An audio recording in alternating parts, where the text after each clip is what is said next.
হয়েছি শুদ্ধ ভক্ত, অর্থাৎ যারা মুক্ত, যাদের কোনো জাগতিক কামনা নেই, তারা ভগবানের পাদ পদ্মে পূর্ণভাবে আত্মসমর্পণ করে। পবিত্র নাম শ্রবণ ও জপ করে তারা ভগবানের করুণার সাগরে নিমজ্জিত হয়। মুক্ত অর্থাৎ মুক্ত হতে চায়, তারা ইন্দ্রিয়ের তৃপ্তির উপর নির্ভর করে না। এর পরিবর্তে মুক্তির জন্য তারা ভগবানের পবিত্র নাম জপের উপর বেশি গুরুত্ব দেয়। ভগবানের পবিত্র নাম জপের উপর বেশি গুরুত্ব দেয়।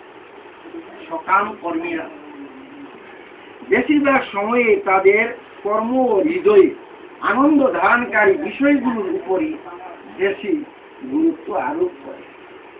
সকাম কর্মীরা অবশ্য তারাও কোনো কোনো সময় ভগবানের নাম জপ এবং তার মহিমা শ্রবণ করতে পছন্দ করে। প্রকৃত ভক্তরা সবসময় শত প্রণোদিত হয়ে ভগবানের নাম শ্রবণ ও জপ এবং তার লীলা শ্রবণ করে। শুধু ভক্ত মন্ডলী, ভগবানের পবিত্র নাম সমগ্র মানব সমাজকে উপকৃত। নাম সংকীর্তন মানুষকে ভগবত অনুভূতি লাভে উজ্জীবিত করে, শান্তি ও বিদ্যতা বৃদ্ধিতে সহায়তা করছে।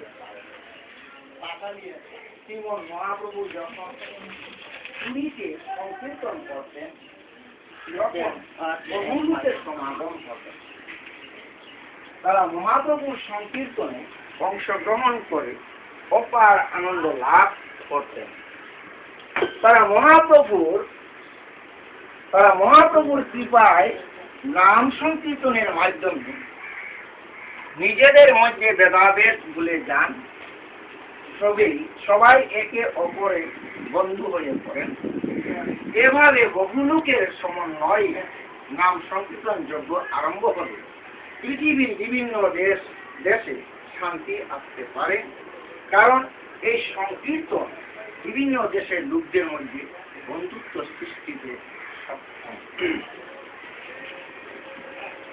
শ্রী ভক্তমণ্ডলী, এই কলিযুগে হরে কৃষ্ণ মহামন্ত্র কীর্তন করলেই কি ভগবানকে দর্শন করা যায়?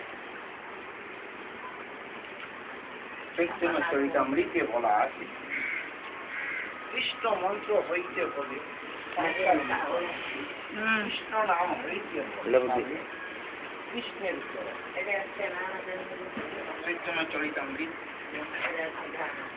দশবিধ নাম অপরাধ থেকে মুক্ত হয়ে সেই নাম কীর্তন করলে অসিদ্ধির কোনো কিছু থাকে না। তবে ভগবানকে দর্শন করার আমাদের জীবনের একমাত্র লক্ষ্য হওয়া উচিত নয়। একটা কথা এখানে জেনে রাখা হলো, আমরা সবসময় ভক্তবৃন্দরা চাই আমরা প্রভু আপনার দর্শন যেন পাই, এই কথাটা বলে থাকি। প্রভু আপনার দর্শন যেন আমরা পাই, এই কথাটা আমরা অনেক ভক্তায় অনেক সময় বলে থাকি। আবার এখানে